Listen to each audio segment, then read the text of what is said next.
Increased wealth and income inequality, housing affordability, spatial and social inequality are a real problem in Sydney. In a bid to address this issue, we looked at cities in comparison to see how they've dealt with the issue and what we can learn from them. When looking to examine a city equally matched with Sydney, one needs only look as far as Sydney's southern cousin, Melbourne. Despite the similarities that one may draw between the two cities, there exists large differences in planning and developmental controls. Notwithstanding programs such as the National Rental Affordability Scheme, the federal government in fact has little to do with housing and planning policy, and therefore there's a wealth of knowledge that may be drawn upon from our southern neighbour, other than how to smash an avo. As the world's most livable city, Melbourne is one of the most unequal cities in terms of home ownership, being rated the 6th most unaffordable city in which to own a home. This is corollary of broader issues relating to wealth and income equality, and is indeed a cornerstone of spatial and social inequalities. Let's have a peek at what that means. Purchasing a house aside, renting in Melbourne is becoming almost unbearable for many Melbournians.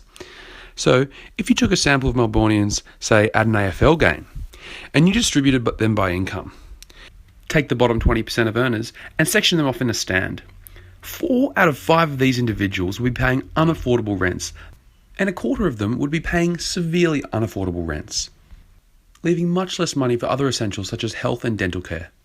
This is not a new phenomenon. Melbourne has been dealing with a shortage of housing since as early as 2010, and has been attempting to deal with the issues through measures such as approved precinct structure plans in greenfield areas of growth. However, these plans have been shown to open up pockets of social inequality. And when supply has increased in metropolitan Melbourne, the Australian Housing and Urban Research Institute, or as I like to call them, Rooyen, have stated that the lowest income earners are often not the ones to benefit. This is because developers are seeking to achieve the highest possible returns from their projects by choosing Italian marble and Miele's induction stovetops. So what the didgeridoo can be done? Well, Rooyen seemed to think that the answer could lie in marrying housing and economic development strategies at the metropolitan level. In a 2015 study, they've assessed how Melbourne councils here, and here have considered economic drivers of change within their housing strategies, whether economic development plans have been allied with housing provision, and how housing is utilised to promote metropolitan and local economic development, and vice versa. Rooyen discovered that these things have indeed been acted upon, with strategies such as encouraging mixed-use development to mesh with housing and employment opportunity. This has been a real success in inner and metropolitan areas. It sounds to me like they're trying to build a city of opportunity! Take the city of Maribyrnong.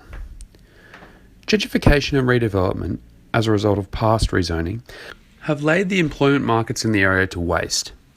Light industrial operators are taking their businesses out of the now expensive suburbs, and as a result, secondary supplementary businesses are closing down.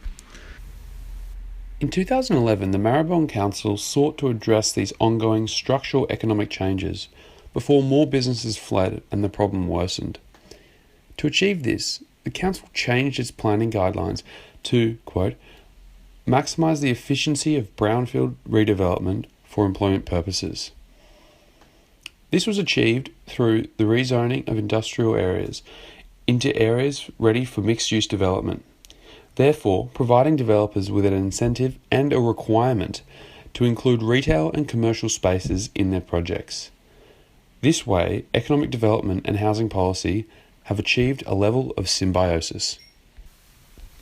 Looking back to Sydney, we may summarise that the construction of sprawling urban development or apartment jungles that take a population-driven approach is not advisable. Instead, planners should seek to create jobs and therefore wealth alongside the provision of housing. Taking this long-term approach to housing through the wedding of economic and housing policy is another step towards creating a city of opportunity.